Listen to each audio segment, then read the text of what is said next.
Le docteur de la parole, Dr Alassoukou, est le fondateur de l'Institut biblique Képhas, un institut dans lequel il forme, par l'œuvre du Saint-Esprit, des étudiants afin que ceux-ci libèrent l'évangile authentique et biblique, qui n'est ni mélangé à de la psychologie, ni à de la numérologie, ni aux autres disciplines mondaines. Dans son intimité avec le Saint-Esprit, il donne un enseignement sur les secrets de l'impact de la parole à distance. Écoutons. Saint-Esprit, tu es là, tu enseignes. Saint-Esprit, tu es là et tu enseignes. Saint-Esprit, tu es là, tu enseignes. Saint-Esprit, tu es là et tu enseignes. Tu as été promis, divin enseignant. Tu as été promis, divin instructeur. Tu as été promis, la vérité. Saint-Esprit, tu es là et tu agis. Tu as été promis, unique pédagogue. Tu as été promis par Jésus, celui qui nous conduit dans la vérité. Tu as été promis, le seul qui glorifie Jésus en nous. Saint-Esprit, tu es là et tu enseignes. Mais le consolateur, l'Esprit Saint que le Père enverra en mon nom, vous enseignera toutes choses et vous rappellera tout ce que je vous ai dit. Jean 14, verset 26. Tu as été promis, unique enseignant. Tu as été promis, parfait pédagogue. Tu as été promis, divin instructeur. Saint-Esprit, tu es là, tu enseignes. Tu as été promis, conducteur de la vérité. Alléluia. Tu as été promis, divin consolateur. Tu as été promis, Esprit de Dieu. Saint-Esprit, tu es là et tu enseignes. Tu as été promis, celui qui nous conduit dans la vérité. Tu as été promis, le seul qui glorifie Jésus. Tu as été promis, Jésus-Christ. Saint-Esprit, tu es là et tu agis. Quand le consolateur sera venu, l'Esprit de vérité, il vous conduira dans toute la vérité. Car il ne parlera pas de lui-même, mais il dira tout ce qu'il aura entendu et il vous annoncera les choses à venir. Il me glorifiera parce qu'il prendra de ce qui est à moi et vous l'annoncera. Tout ce que le Père a est à moi. C'est pourquoi j'ai dit qu'il prendra de ce qui est à moi et il vous l'annoncera. Alléluia, alléluia, alléluia. Saint-Esprit, je salue ta majestueuse et ta glorieuse présence dans la vie, dans l'esprit, dans l'âme et dans l'être entier de ma sœur et de mon frère. Saint-Esprit, l'heure est venue de glorifier Jésus-Christ dans l'esprit, dans l'âme, dans la vie dans la maison, dans le ministère de ma soeur, de mon frère. Saint-Esprit, parle, instruis-nous, parle, enseigne-nous, parle, corrige-nous, parle, convainc-nous, parle. Maintiens-nous dans le chemin qui est la vérité et la vie éternelle. Parle, afin de nous accomplir pour que nous soyons propres en toute bonne œuvre. Saint-Esprit, nous t'écoutons. Merci de nous donner la suite de cet enseignement sur les secrets de l'impact de la parole à distance. Jean 4, verset 45 à 54. Lorsqu'il arriva en Galilée, il fut bien reçu par des Galiléens.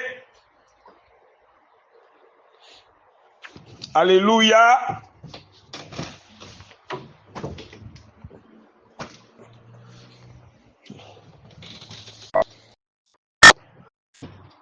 Il fut bien reçu par des Galiléens qui avaient vu tout ce qu'il avait fait à Jérusalem pendant la fête, car eux aussi étaient allés à la fête. Il retourna donc à Cana en Galilée, où il avait changé l'eau en vin. Il y avait à Capernaum un officier du roi, dont le fils était malade. Ayant appris que Jésus était venu de Judée en Galilée, il alla vers lui et le pria de descendre et de guérir son fils, qui était près de mourir. Jésus lui dit: si vous ne voyez des miracles et des prodiges, vous ne croyez point. L'officier du roi lui dit: Seigneur, descends avant que mon enfant meure. Va, lui dit Jésus, ton fils vit. Et cet homme crut à la parole que Jésus lui avait dite, et il s'en alla.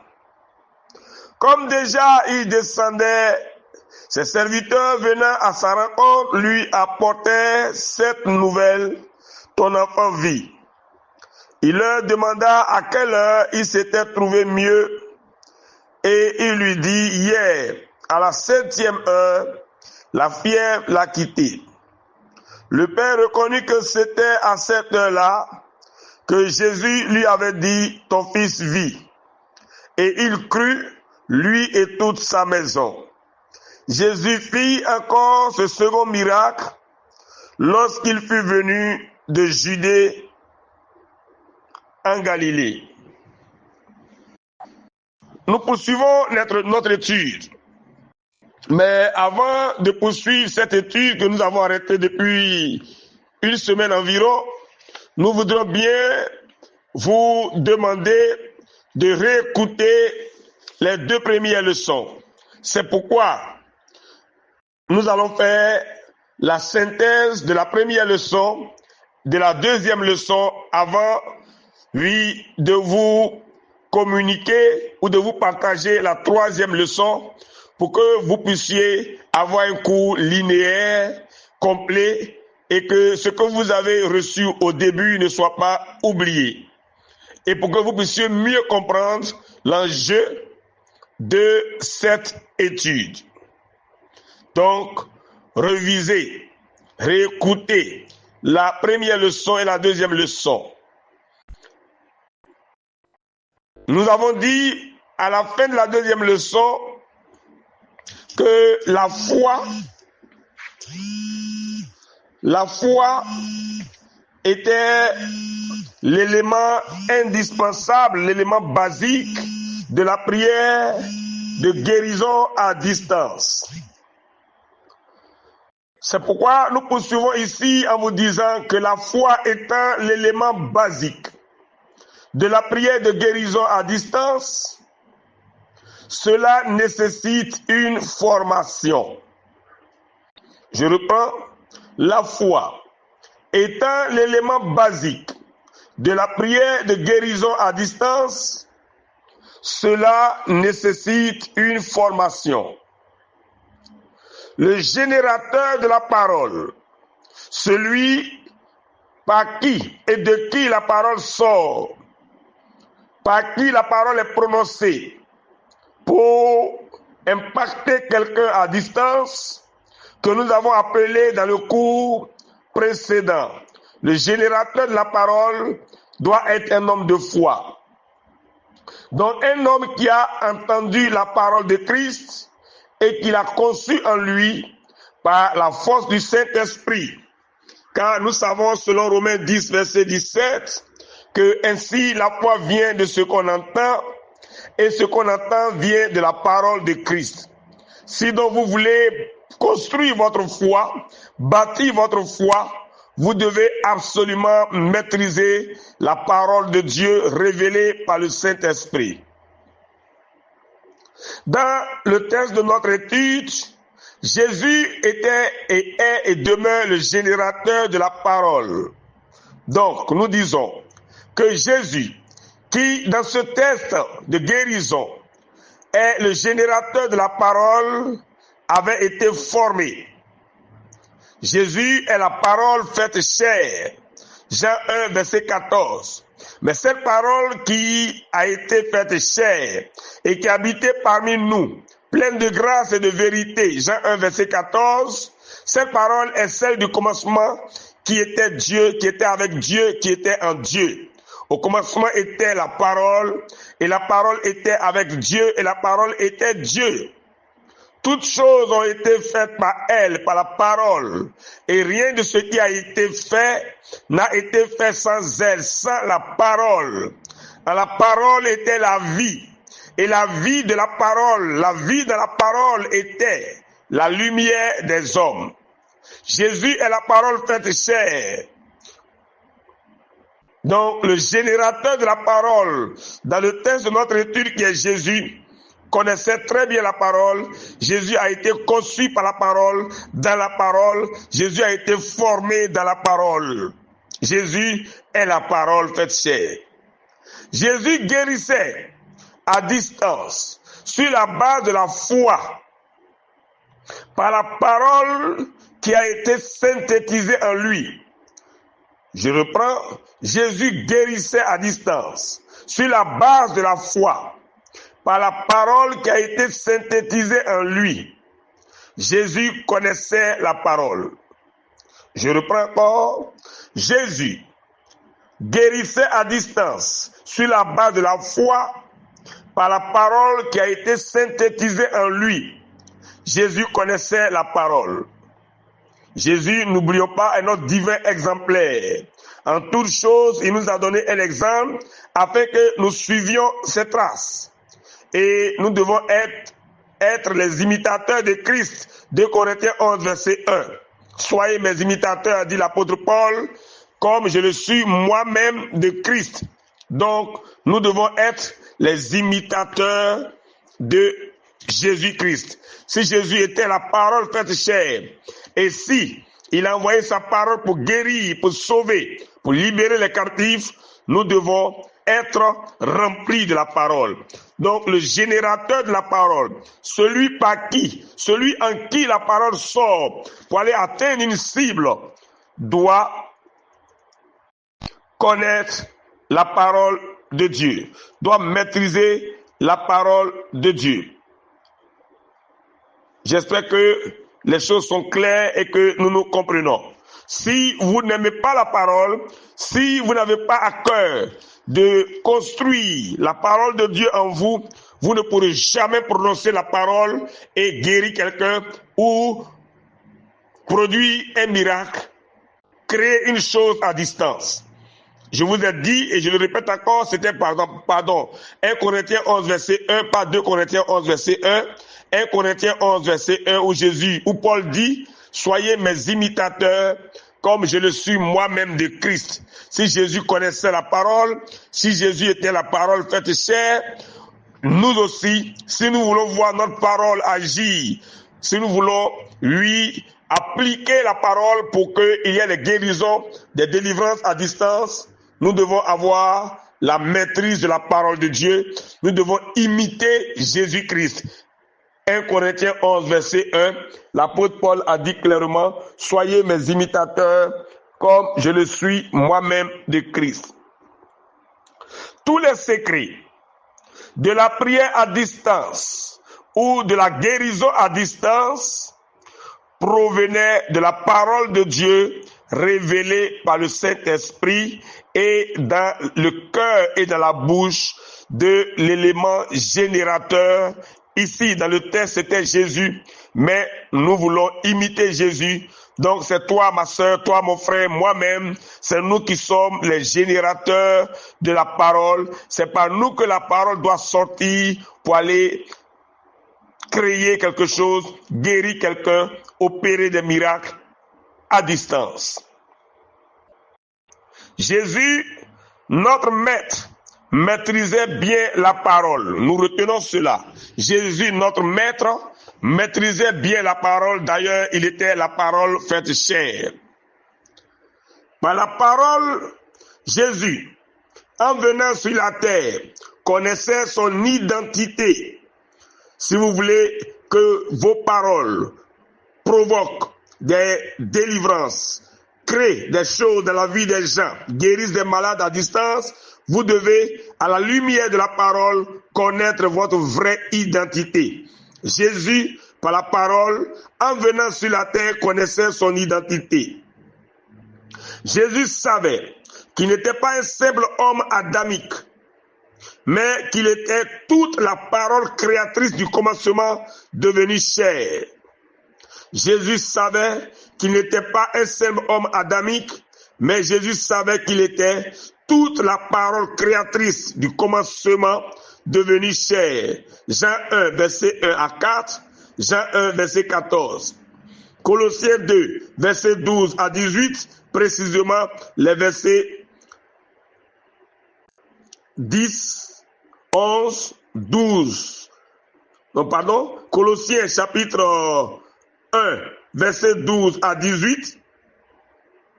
Vous lisez, vous allez voir que Jésus est l'image de la parole de Dieu. Dieu, qui est la parole du commencement, s'est révélé aux hommes dans la personne de Jésus. Et toute la plénitude de Dieu, qui est la parole, habitait en Jésus-Christ. Colossiens 2, verset 9. Donc j'ai cité Jean 1, verset 1 à 4, Jean 1, verset 14, Colossiens 1, verset 12 à 18 et Colossiens 2, verset 9. Jésus savait qu'il n'était pas un simple homme adamique, mais qu'il était toute la parole créatrice du commencement devenue chair. Jésus savait donc qu'il était la totalité de la parole créatrice manifestée. Colossiens 1, verset 12 à 18, je cite encore, Jean 1, verset 4 et Jean 1, verset 14. Jésus n'était pas ignorant de son identité.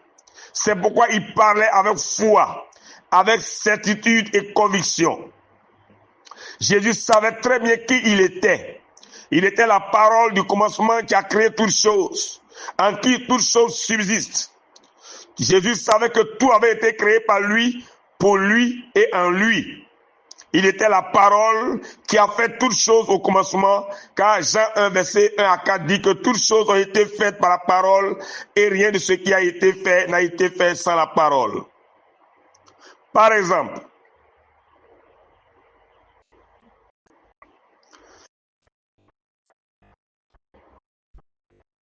Jésus savait que la parole qui était totalement et entièrement en lui était la parole créatrice, était lumière.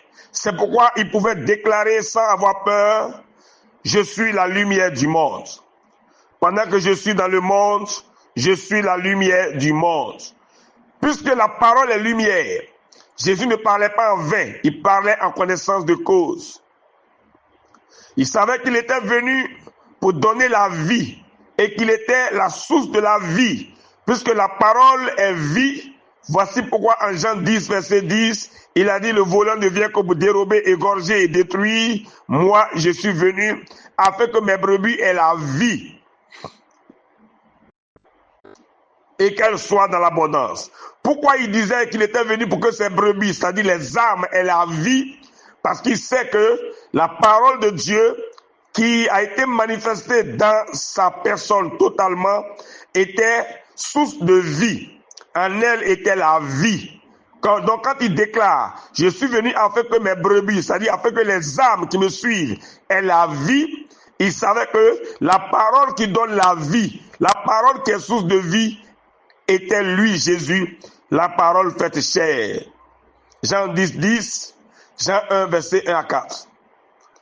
Pour déclarer de telles paroles, il ne faut pas être ignorant de ses origines, de son identité. Les paroles qui sortaient de la bouche de Jésus n'étaient pas de simples mots, mais des paroles révolutionnaires qu'aucun homme n'a prononcées avant lui et que seulement Dieu peut prononcer.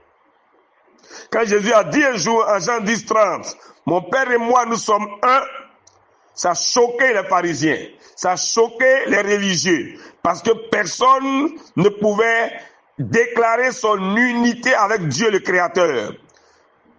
Sous la religion juive, et même dans d'autres religions, déclarer qu'on est un avec le Créateur Dieu, c'est un blasphème. Quand Jésus déclare de telles paroles, il les déclare parce qu'il connaissait son identité, il connaissait ses origines.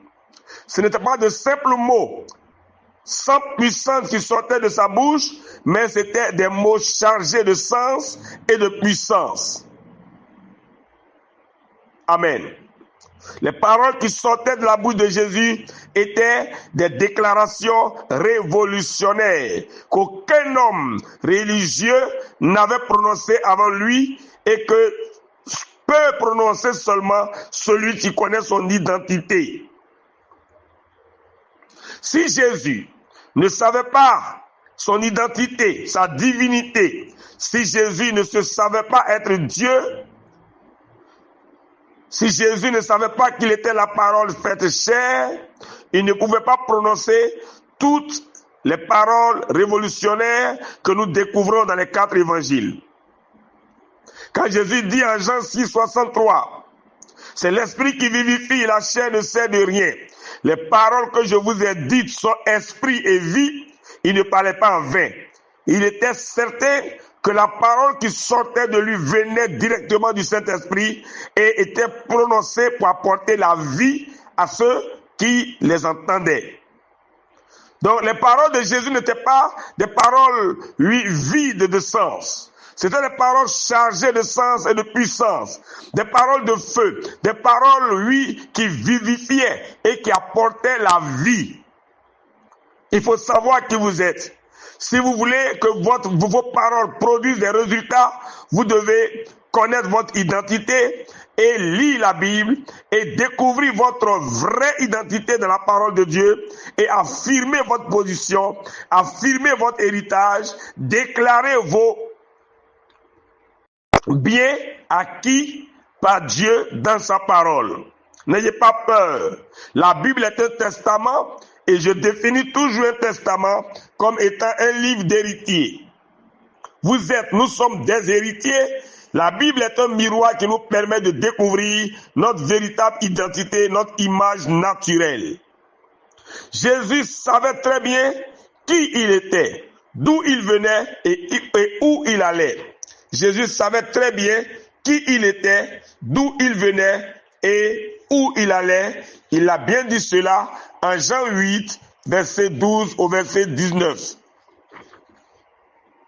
Jean chapitre 8, verset 12 au verset 19. Il savait qui il était, d'où il venait et où il allait. Il ne prononçait pas des paroles légères. Il connaissait son identité.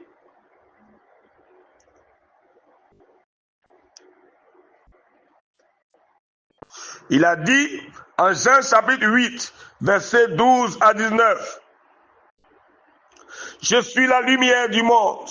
Celui qui me suit ne marche pas dans les ténèbres, mais il aura la lumière de la vie. Ce n'est pas un homme ordinaire qui peut prononcer de telles paroles.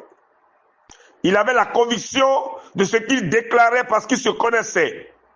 Jésus a dit ensuite, quoique je rende témoignage de moi-même, mon témoignage est vrai, car je sais d'où je suis venu et où je vais. Mais vous ne savez d'où je viens et où je vais, ni où je vais. Vous jugez selon la chair, moi je ne juge personne. Et si je juge, mon jugement est vrai, car je ne suis pas seul, mais le Père qui m'a envoyé est avec moi. Il est écrit dans votre loi que le témoignage de deux hommes est vrai. Je rends témoignage de moi-même, et le Père qui m'a envoyé rend témoignage de moi. Ensuite, Jésus a déclaré ceci, vous ne connaissez ni moi ni mon Père. Si vous me connaissiez, vous connaîtriez aussi mon Père. Ce sont des paroles révolutionnaires qui donnent la vie. Il faut être hautement spirituel, connaître son identité, savoir d'où on vient pour déclarer de telles paroles. Les hommes ordinaires, les religieux ne peuvent pas déclarer de telles paroles. Donc, la base de cette leçon de guérison à distance, d'impact de la parole à distance, c'est la connaissance de soi à partir de la connaissance de la parole de Dieu. Cela va vous permettre de construire votre foi et d'être un générateur de la parole dynamique, opérationnelle, créatrice et agissante à distance sur la vie de quelqu'un, sur la vie d'une société, d'une communauté. Vous devez connaître la parole. Et n'ayez pas peur de déclarer ce que la Bible dit que vous êtes. Vous devez vous entraîner à cela. Jésus savait qu'il était la parole du commencement, qui est la lumière et la vie. Psaume 119, verset 105. Jean 9, verset 4 à 5. Les déclarations de Jésus provenaient, je le répète encore, de sa connaissance de la parole de Dieu, de la connaissance de ses origines et de son identité. Un aveugle, un ignorant de sa propre identité ne peut pas parler comme Jésus. Je reprends encore, pour que ça reste en vous. Les déclarations de Jésus provenaient de sa connaissance, de la connaissance de ses origines et de son identité.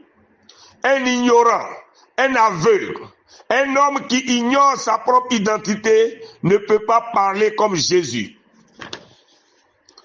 Avant Jésus, aucun homme, aucun pharisien, aucun religieux qui juge selon le corps mortel et qui définit l'homme selon l'apparence, en prenant le corps mortel, physique pour l'homme vrai. Aucun homme du dehors, aucun homme, aveuglé par les sens trompeurs, ne pouvait prononcer de telles paroles et ne pouvait accepter de telles déclarations. C'est pourquoi Jésus a été condamné. C'est pourquoi les grands prêtres ont dit à Jésus qu'il blasphémait et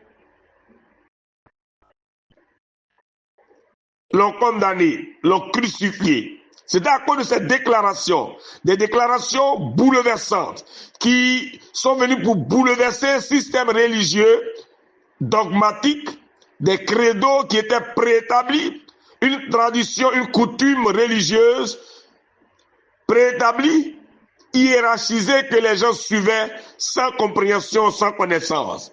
Jésus était un révolutionnaire constructif et positif qui est venu pour détruire le péché, détruire l'ignorance, déchirer le voile de l'aveuglement pour que l'homme accède à la découverte de sa vraie identité.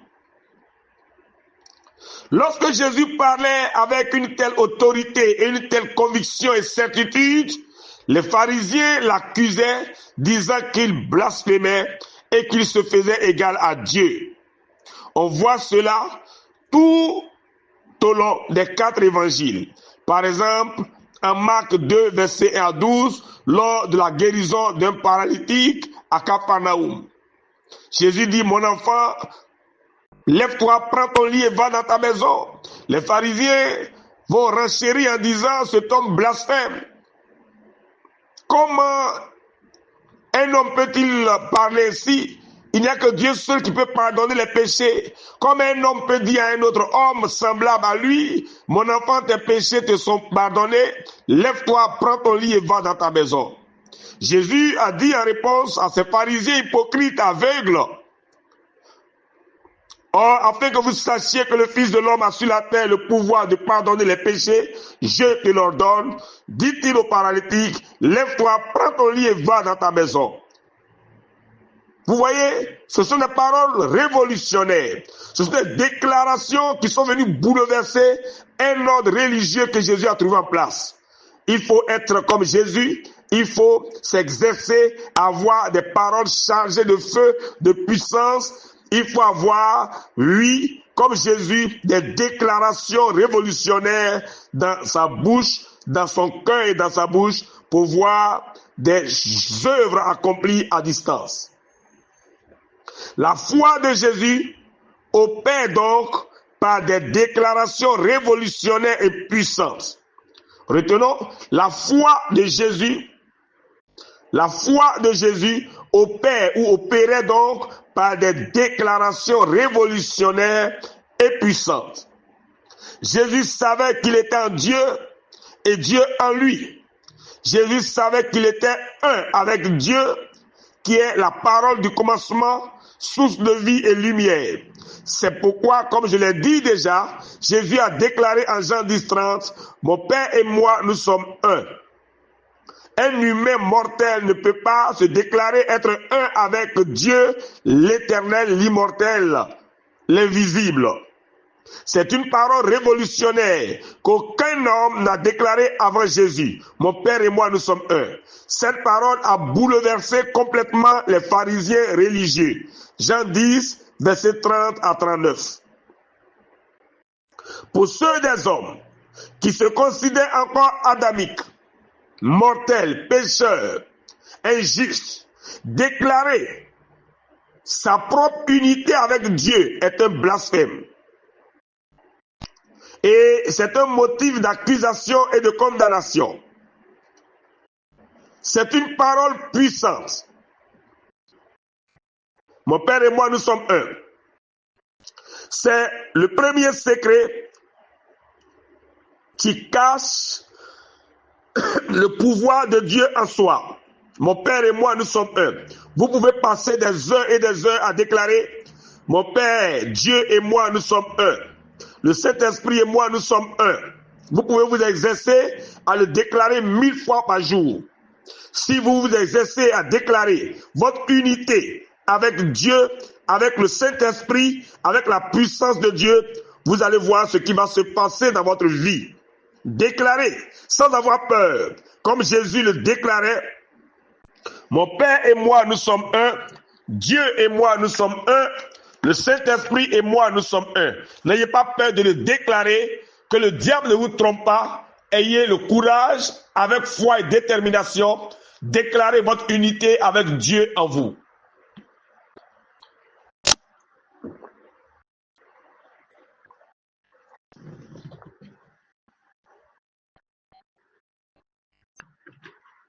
C'est une question de découverte, c'est une question de compréhension, c'est une question de prière, d'exercice. Si vous vous exercez à changer vos déclarations à partir du changement de vos pensées, vos paroles seront des paroles opérationnelles, dynamiques et capables d'accomplir des miracles. Déclarons ensemble, mon Père et moi, nous sommes un, comme Jésus l'a déclaré sans avoir peur. C'est une parole révolutionnaire qu'aucun homme n'a déclarée avant Jésus. Cette parole a bouleversé les pharisiens. Jean 10, versets 30 à 39. Je reprends encore. Pour ceux des hommes qui se considèrent toujours adamiques, religieux, mortels, limités, pécheurs, condamnés, injustes, déclarer son unité avec Dieu est un blasphème. Et c'est un motif d'accusation et de condamnation. Mon Père et moi, nous sommes un est une parole puissante. C'est le secret pour réveiller le pouvoir de Dieu en soi. C'est le secret pour réveiller le pouvoir de Dieu en soi. La déclaration régulière continue de cette parole révolutionnaire. Mon Père et moi, nous sommes un. Dieu et moi, nous sommes un. L'Esprit Saint et moi, nous sommes un. Jésus et moi, nous sommes un. Oui, la déclaration régulière de cette parole révolutionnaire permet à Dieu, au divin, d'engloutir l'humain, l'homme mortel. La déclaration régulière continue de cette parole révolutionnaire permet à Dieu, le divin, d'engloutir l'humain, le mortel, l'homme. L'apôtre Paul l'a aussi déclaré en d'autres termes, en Galates 2, verset 20, lorsqu'il dit « Ce n'est plus moi qui vis, c'est Christ qui vit en moi ». Ça veut dire, ce n'est plus moi, l'homme adamique, l'homme pécheur, l'homme mortel qui vit, mais c'est Christ, le divin, le oint de Dieu, l'onction de Dieu, le Saint-Esprit qui vit en moi. Galates 2, verset 20 est en analogie à Jean 10, 30. C'est une parole révolutionnaire chargée de puissance. Oui, exercez-vous à proclamer. Jean 10, 30 et Galates 2, verset 20. Mon Père et moi, nous sommes un. Remplacez Père par Jésus-Christ. Remplacez Père par Dieu. Remplacez Père par le Saint-Esprit. Dites, mon Père et moi, nous sommes un. Dites, Dieu et moi, nous sommes un. Dites, le Saint-Esprit et moi, nous sommes un. N'ayez pas peur de le dire et ne le dites pas une fois ou deux fois. Dites-le 1000 fois, 10 000 fois, 100 000 fois, dans un esprit de prière, avec certitude, avec profondeur de pensée, avec des mots chargés de puissance, avec foi. Vous allez voir que cela va changer votre vie et vos paroles seront dynamiques, agissantes, créatrices et opérationnelles. Mon Père et moi, nous sommes un, est identique à Galates 2, verset 20. Ce n'est plus moi qui vis, c'est Christ. Christ veut dire le oint, l'onction. C'est l'onction. C'est le Saint-Esprit, c'est le flambeau, c'est la lumière qui vit en moi. Galates 2, verset 20. Donc Jean 10, 30 et Galates 2, verset 20 sont identiques. Cette déclaration révolutionnaire et formelle de Jésus est la base du christianisme, qui est totalement différent de la religion. Les pharisiens sont des religieux. Et avant Jésus, tous ceux qui évoquaient Dieu étaient des religieux. Dans leurs diverses religions, les hommes cherchaient à se relier à nouveau à Dieu. Relier à nouveau à Dieu, religion. Relation nouvelle établie entre l'homme et Dieu par un fil. Donc, dans la religion, Dieu est distant de l'homme.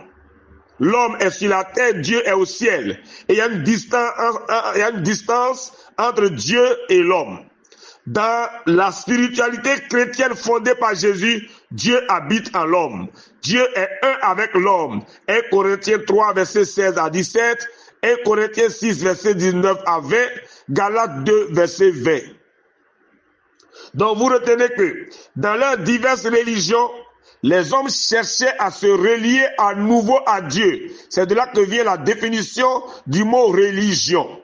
Pour essayer de rétablir la première relation brisée entre eux et Dieu à cause du péché. L'homme essaie tant bien que mal, par tous les moyens, par des sacrifices, par des œuvres charnelles, essaie de rétablir la première relation entre Dieu et l'homme ou entre l'homme et Dieu, relation qui a été rompue, qui a été brisée par le péché et qui a eu de nombreuses conséquences dans la vie de l'homme.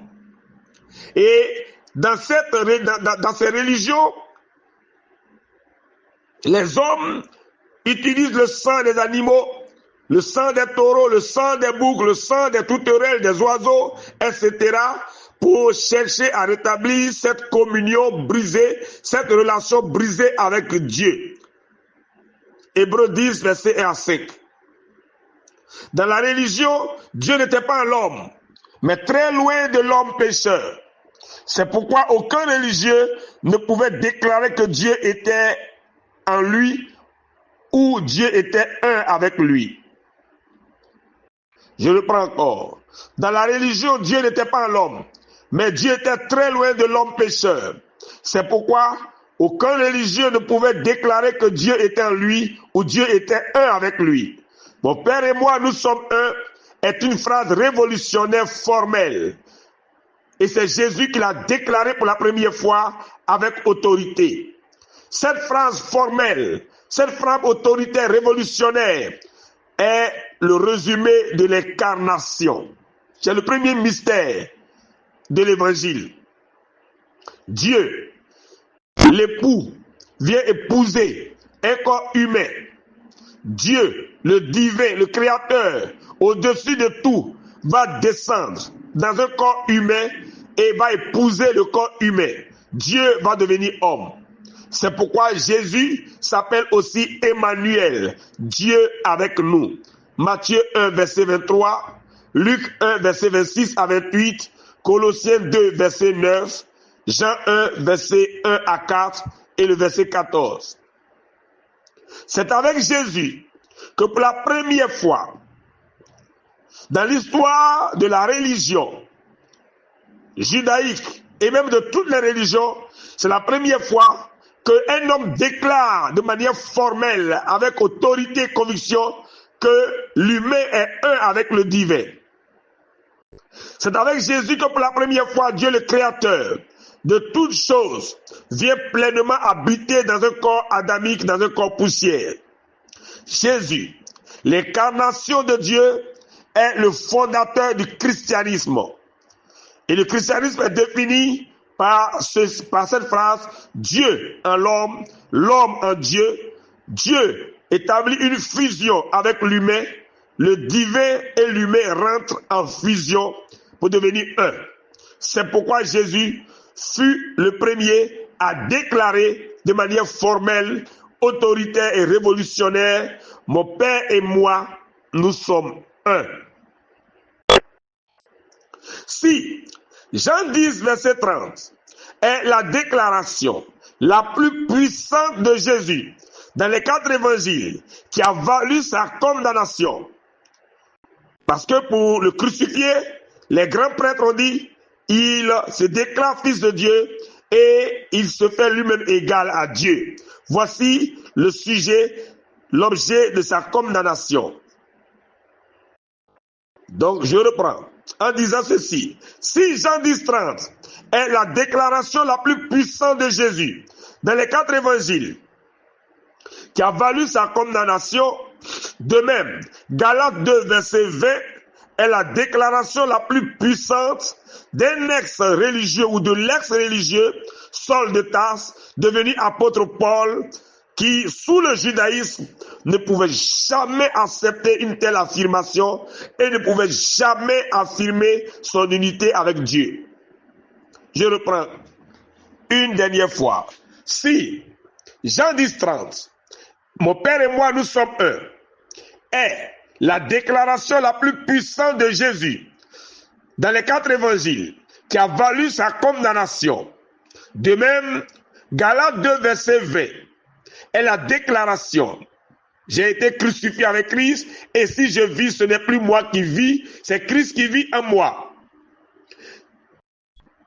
Ce n'est plus moi qui vis, c'est Christ qui vit en moi, est la déclaration la plus puissante de l'ex-religieux judaïque, l'apôtre Paul, autrefois Saul de Tarse, qui, sous le judaïsme, ne pouvait jamais accepter qu'un homme prononce une telle parole et ne pouvait jamais lui-même affirmer son unité avec Dieu.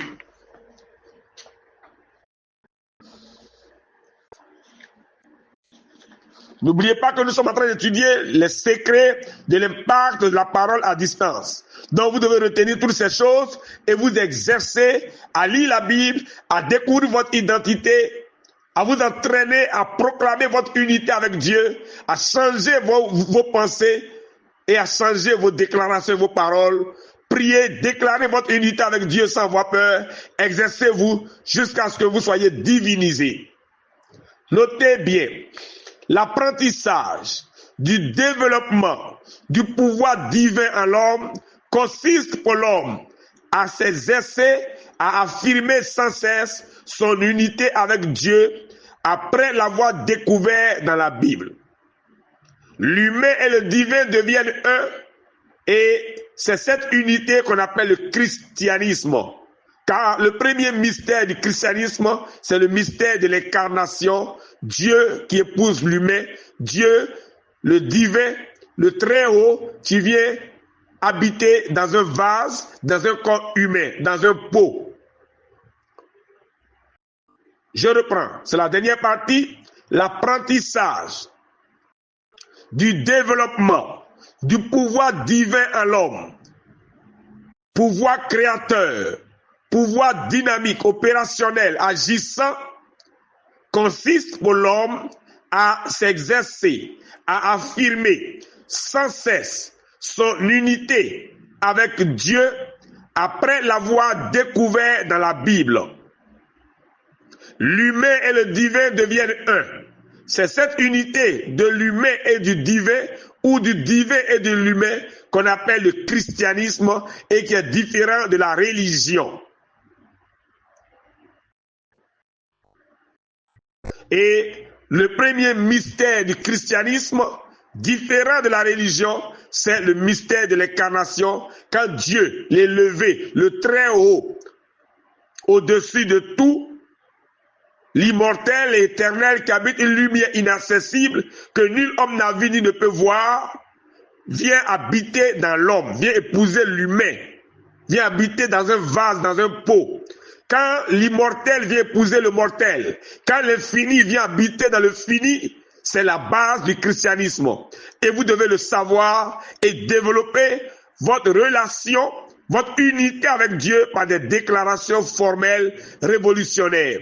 Exercez-vous à le dire, mon Père et moi nous sommes un, Dieu et moi nous sommes un, le Saint-Esprit et moi nous sommes un, Jésus et moi nous sommes un, et dites, ce n'est plus moi qui vis, c'est Jésus qui vit en moi, ce n'est plus moi qui vis, c'est Christ qui vit en moi, ce n'est plus moi qui vis, c'est le Saint-Esprit qui vit en moi.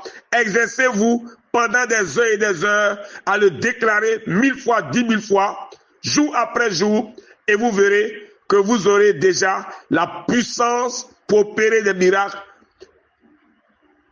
pour créer des choses, pour appeler à l'existence ce qui n'existe pas.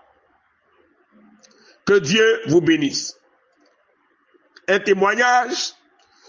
En juillet dernier, j'étais en Turquie pour 1 mois de mission dans des universités. La première ville que j'ai visitée était Sivas. J'étais avec des étudiants là-bas. Après, je suis allé à Éphèse. Ensuite, je suis venu à Tokat, à l'université de Tokat avec d'autres étudiants. La nuit, la première nuit, lorsque j'étais à Sivas, après l'étude et l'enseignement avec les étudiants, je suis entré dans ma chambre d'hôtel et un ami pasteur à Abidjan m'a appelé pour me dire de tout faire pour rencontrer une dame qu'il connaît, qu'il suivait, qui était à Istanbul.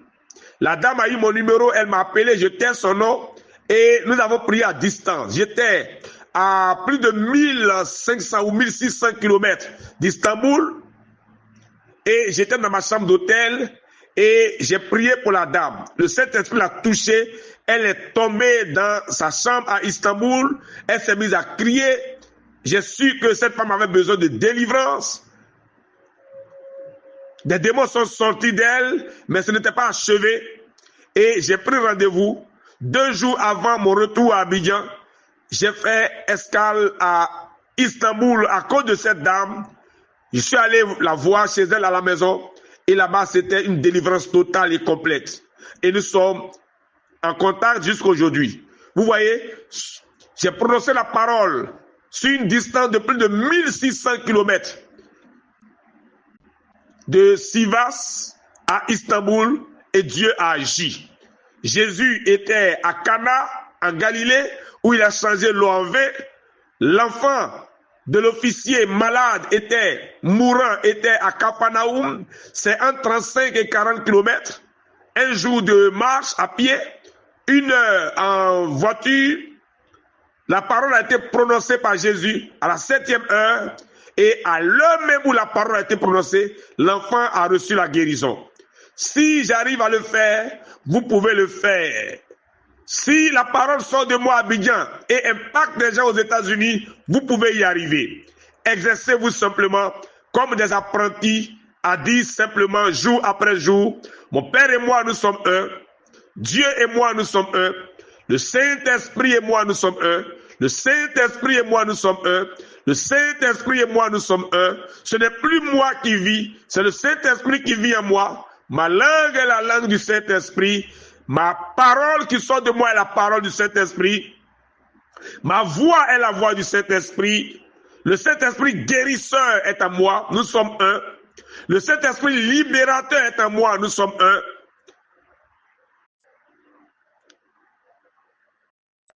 Déclarez ces paroles avec foi. N'ayez pas peur. Ne vous laissez pas tromper par le diable, par de faux raisonnements.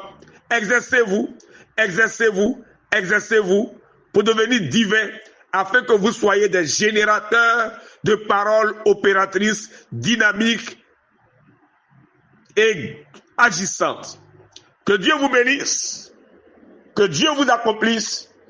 Je vous demande encore de réécouter l'enseignement depuis le début jusqu'à maintenant. Donc le premier enseignement qui vous sera publié est l'introduction du cours.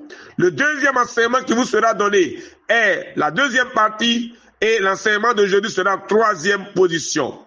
Écoutez, réécoutez et que Dieu vous accomplisse.